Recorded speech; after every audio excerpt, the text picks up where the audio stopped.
Hi, good evening. I'm Shane Jones with the Lime Sports World. It would appear that the controversy surrounding the two Barbadians who wanted to play for the combined campuses and colleges is at an end. One of the players, Jonathan Carter, turned up today at the Desmond Haynes Oval to be a part of the practice game between Barbados and the Windward Islands.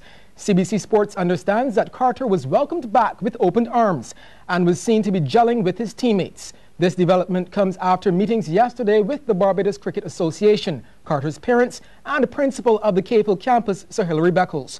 The controversy raged for the past few weeks when Carter and his cousin Carlos Brathwaite opted to play for CCC in the forthcoming Super 50 tournament, now called the Clive Lloyd Trophy, in Ghana later this month. As it turned out, both Barbados and the CCC named Carter and Brathwaite in their respective squads. The matter was to be adjudicated by the West Indies Cricket Board. Brathwaite is away in Bangladesh with the West Indies, so it isn't clear if he too has had a change of heart. Rain washed out today's planned practice against the Windwards. Weather permitting, Carter will turn out with his Bajan colleagues against the Sagicor High Performance Centre at Queen's Park tomorrow. Fresh from winning the Champions League T20 in India with the Mumbai Indians, Kieron Pollard is now aiming to win again, this time with the West Indies in their one-day series against host Bangladesh, which begins tomorrow. Pollard, who joined the squad after winning the Champions League, was ineligible to play in the Windies' defeat yesterday.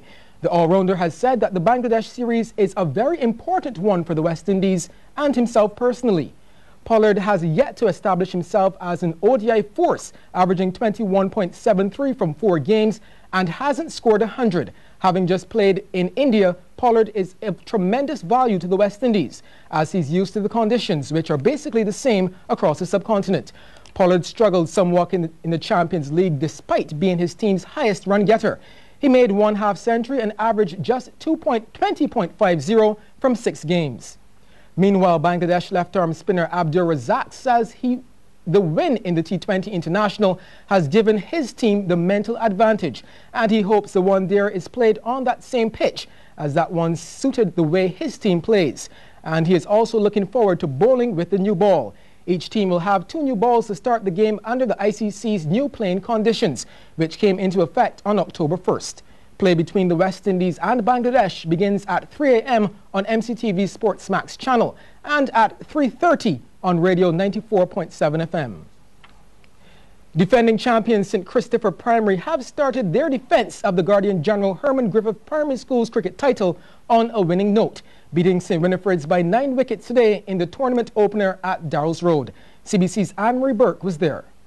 It's a very important game, and it teaches you discipline. I like the fact that everybody has a shirt tucked in here today. That's good. You need to be disciplined on the cricket. Words of advice from West Indies cricketer Kurt Edwards, a quick meet and greet of the teams, and the official toss with the captains, and the Guardian General Herman Griffith 2011 Primary Schools cricket competition got going. And St. Christopher's choice to send St. Winifred's into bat proved fruitful with just the 3rd ball. James Gilbert bowled by Kobe Brown without a run on the board. A successful aim at stumps would also claim the 2nd wicket. This time Brandon Sumter goes at the hand of Julian Ford for a duck. Wicket number 3 went in the very same fashion. Brown again, this time Kyan topping the victim. All 3 batsmen went for ducks. In came skipper Ace Hustler, and he was hard hitting. The competition's first boundary goes to him. But his team continued to fall. Another one goes, bowled. Alexander Pilgrim, and Brown's the bowler yet again. Hustler continued his efforts, however, sneaking in another 4. Liam Gill easily fell as the 5th wicket, right into the hands of Theo Skinner. Brown claims his 3rd wicket. Hustler, trying to lead by example, aimed for a 6, but it bounced short, so another 4 will do. And here he goes again. Actually, he was the only player to find the boundary for his team. The others just couldn't stand firm at the crease, and protecting their wicket was a major flaw. Christian Weatherhead bowled by Shaquille Durham. And with the very next ball, Durham shattered the stumps yet again. Jordan Clinch out for a duck. The score now 57 for 7. 2 runs added and it will be 59 for 8 when skipper Hustler was caught by Theo Skinner. He had a captain's knock of 30. The 8th wicket came through a run out as Christopher Hayward wasn't fast enough between wickets. 61 for 9 St. Winifred's. but they would squeeze 4 more to that total before Cameron Chablis was caught by Jacoby Woodruff of Jaden Norville.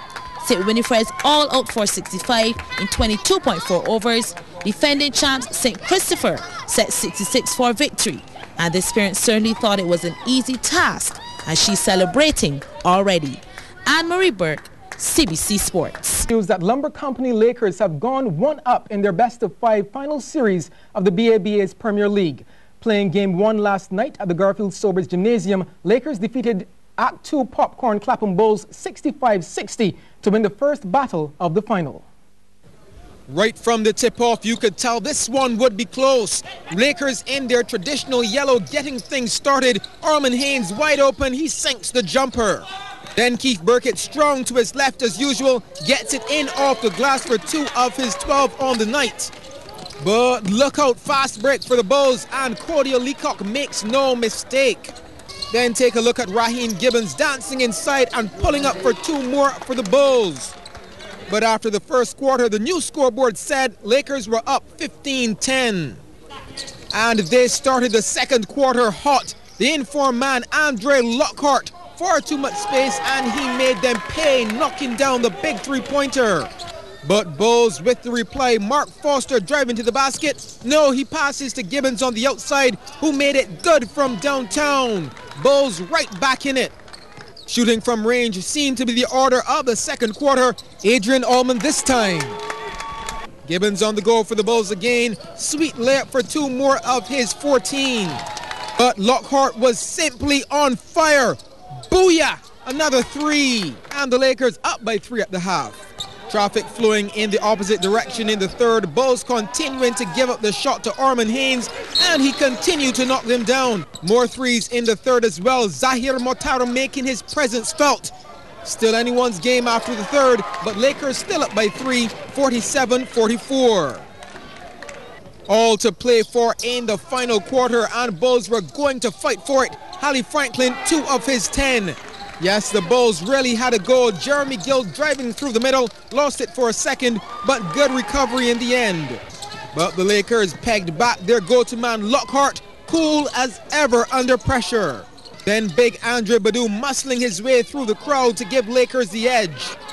Crunch time, every point counts. Lockhart, good ball handling, and coming up good again for the Lakers. Game high 20, locking the scores at 60. Then Ian Alexander made no mistake. And in the end, the Lakers held on for the 65-60 victory. Game 2 is at 7:30 p.m. tomorrow, and Radio 94.7 FM will have live coverage. The St. Leonard's Boys School whipped the Garrison Secondary in their own backyard when the two met in Division 2 of the United Insurance Senior Basketball Competition. CBC's Sean Green reports. Dominic Wood of the Garrison, wearing the number 14 jersey, had identified himself as one of the danger men in the game. But St. Leonard's weren't too worried by that. They had a number 14 of their own, Brian Neverson. He had 10 points. Jair Aline standing tall and sinking 3 for St. Leonard's. He was all over Garrison, here affecting the steal and laying up for 2 of his 26 points. Nicholas Rouse also scored heavily for St. Leonard's, knocking down a 2 just inside the D. He had a game-high 27 points. Garrison trailed in this game by as much as 20 at one stage, and this is probably why. They found scoring very difficult, but St. Leonard's took advantage. It's Aline in their skin again. Jariah Rock did his best for Garrison, top scoring with 16 points. And this sort of thing happened regularly. They lost possession of the ball, and once it got into the hands of Aline, it was all over, as St. Leonard's went on to win 71-47. There was plenty of netball action in the latest fixtures of the Barbados Workers Union's annual competition. Playing at the netball stadium, 3 games featured in the Ulrich Sealy zone. Rapid Response defeated Public Workers Pathfinders 9-6. Fusion were also in winner's row over Supercenter 22-15. Kerry Brathwaite led all in the circle, netting 10 from 13 attempts for Fusion, while for Supercenter, Michaela Jordan single-handedly scored all 15 of their goals from 23 attempts. St. Andrew Ballers got the better of Britain's Hill 23-21.